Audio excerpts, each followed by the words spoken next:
Hai guys, balik lagi sama Cece. Hari ini gue mau bikin pisang goreng crispy guys. Jadi kalian bosan gak sih setiap bikin pisang goreng? Itu tuh kadang-kadang suka nggak crispy dan nggak garing gitu ya. Sekarang gue mau ngasih tips ke kalian bikin pisang goreng dengan bahan yang simple. Cuma pakai sasa tepung pisang goreng. Kita mau bikin pisang goreng yang enak banget. Ikutin terus videonya sampai habis ya guys. Oke, kalian bisa lihat bahannya simple banget. Cuman ada sasa tepung pisang goreng dan mentega aja. Ini juga ada gula halus untuk taburannya nih.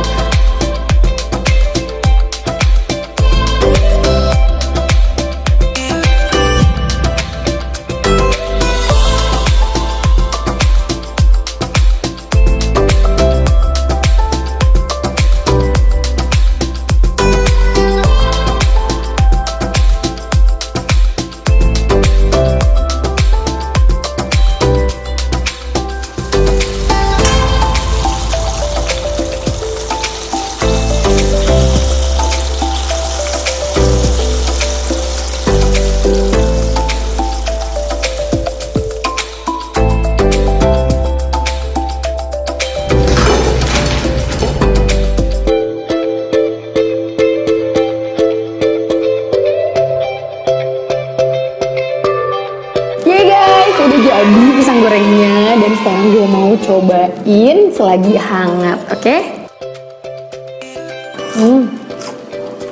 Enak banget.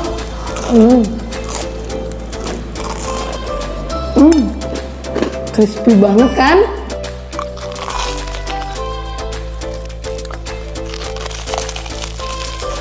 Ini enak banget guys. Jangan lupa cobain di rumah bikin pisang goreng pakai tepung sasa pisang goreng. Enak banget. Bye.